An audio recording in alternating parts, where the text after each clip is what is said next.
Ketika Romawi kalah, itu Rasulullah itu susahnya bukan main, karena yang masih mentautkan diri dengan Tuhan kalah sama yang sudah tidak bertuhan. Dan ketika akhirnya Persia yang kalah, yang menang Romawi, Nabi itu ikut senang karena yang bertuhan mengalahkan yang tidak bertuhan. Kenapa penting bertuhan? Karena bertuhan itu setidaknya punya aturan. Terus kedua, di antara yang diapresiasi Allah itu adalah potensi jahat kita tidak menjadi, tidak kita wujudkan.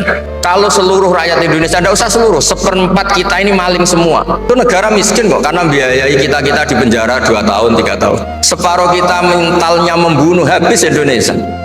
Seperempat saja, sepertiga saja, 1/8 saja punya mental killer, itu habis Indonesia.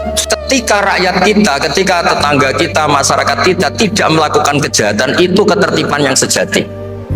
Setelah saya mahasiswa non-muslim dan saya mendapat banyak sekali insight dari beberapa penafsiran dari ayat Al-Quran tadi.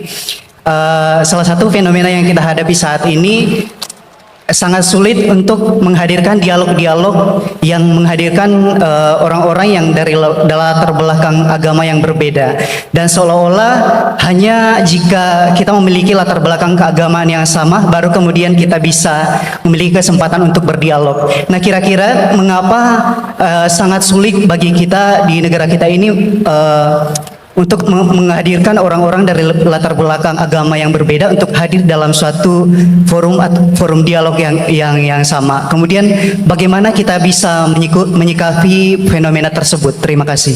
Saya mengapresiasi pertanyaan dari mahasiswa non-muslim tadi. Sebetulnya ketika negara ini berdiri itu ya dialek semua antar umat beragama.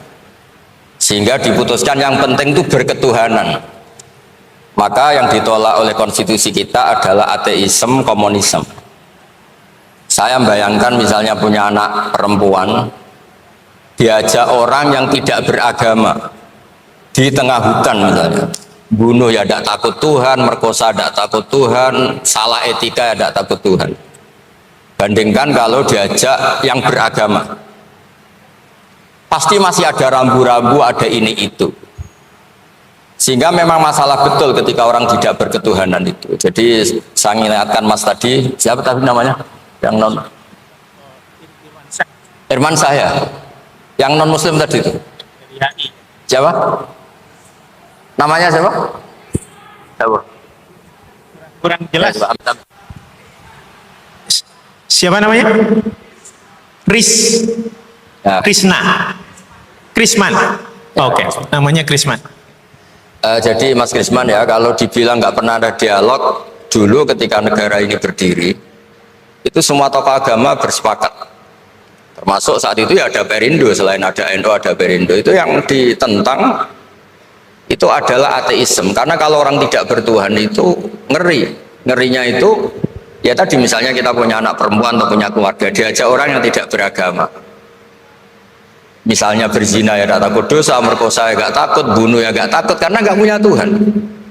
Mungkin takutnya sama polisi ya kalau ketahuan, kalau enggak. Tapi kalau orang bertuhan ini sistem kesalehannya, sistem kebaikannya ini berlipat-lipat. Takut hukuman Tuhan, takut ep sosial, takut ini itulah, sehingga kita bersepakat berketuhanan. Lalu kedua, ada beberapa kejadian nyata di beberapa negara yang pahamnya itu tidak bertuhan, itu bekas kondom atau bekas apa dipakai lagi, didaur ulang. Bahkan tinja yang bisa dikelola jadi bahan makanan. Kalau yang beragama tidak, termasuk mungkin di ilmu medis ini tidak wilayah saya, tapi saya cerita mungkin masalah-masalah kayak ya apa hal-hal yang menurut kita dilarang, menurut agama mereka enteng saja. Misalnya bikin cadangan-cadangan organ tubuh dan sebagainya. Kalau beragama itu masih enak, aturannya jelas. Kalau nggak beragama itu repot. Sehingga saya cerita sedikit lagi-lagi karena kadung dipuji ahli Quran Pak Kures sama saya. Saya cerita. Dulu ketika Rasulullah itu sugeng masih hidup, itu ada kekuatan politik. Satu Romawi bertuhan, yang satu Persia tidak bertuhan, tidak berkitab suci. Ketika Romawi kalah, itu Rasulullah itu susahnya bukan main, karena yang masih mentautkan diri dengan Tuhan kalah sama yang sudah tidak bertuhan. Dan ketika akhirnya Persia yang kalah, yang menang Romawi, Nabi itu ikut senang karena yang bertuhan mengalahkan yang tidak bertuhan. Kenapa penting bertuhan? Karena bertuhan itu setidaknya punya aturan. Melakukan ini dosa, melakukan ini dosa. empati sama fakir miskin itu ibadah. Semua agama pasti sama di tema-tema seperti itu. Sehingga berketuhanan ini penting sekali, kata Pak Kures tadi, berketuhanan itu luar biasa. Terus kedua, ini penting juga. Saya mohonnya, saya pernah juga disowani beberapa tokoh dari Mabes Polri. Saya sering bilang, Indonesia, utamanya pejabatnya, harus terima kasih sama seluruh rakyat Indonesia. Karena itu aset yang sebenarnya Indonesia, ya seluruh rakyat Indonesia.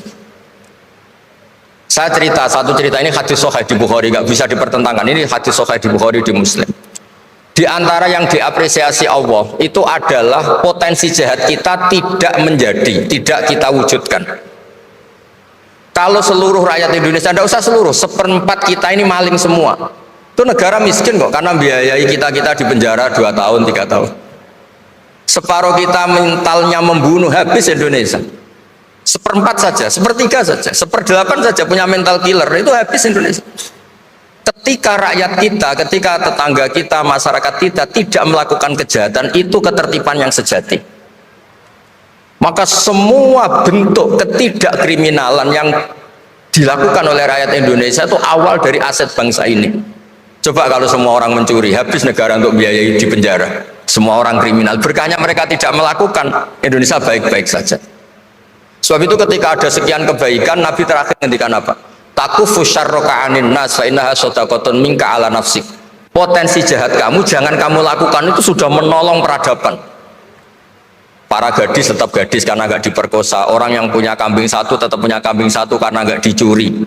Orang yang berkarir tidak terhenti karena karakternya agak dibunuh, tidak dihujat, tidak dihentikan, tidak di-stop oleh cibiran, oleh bulian. Maka di antara 7 orang yang dilindungi Allah, fi dzillihi yauma la dzilla illa dzilluh, itu Nabi hanya cerita orang yang nggak jadi.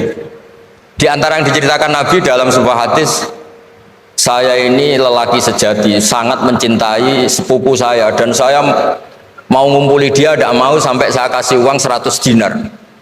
Setelah saya kasih 100 dinar, saya ingin ngumpuli dia dengan cara salah tentu. Dia gak mau dan berpesan, la tafuddal khatam illa bihaqqi.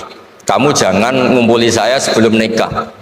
Singkat cerita, pemuda ini gak jadi melakukan hal yang nista, yang gak benar. Itu sama Allah dijadikan wali, berkahnya gak jadi. Jadi kalau potensi kejahatan kita tidak menimpa orang lain, itu sudah luar biasa. Jangan nunggu berjasa kita dapat penghargaan setelah kita jadi kiai besar, jadi dosen UGM, jadi ini itu. Semua masyarakat kita yang menahan potensi kejahatannya itu adalah aset sejati Indonesia. Karena sekali mereka berkejahatan, entah itu mencuri, merkosa, habis. Harapan kita sebagai bangsa habis. Tapi selama ini nunggu ngapresiasi itu yang bentuknya fi'lu, yang bentuknya mereka melakukan apa, sebetulnya enggak. Tidak melakukan kejahatan itu sudah bagian dari kebaikan yang luar biasa. Rabbal alamin ya Rahmanu ya Rahim, salli Rabbi wa sallim ala khairil mursalin.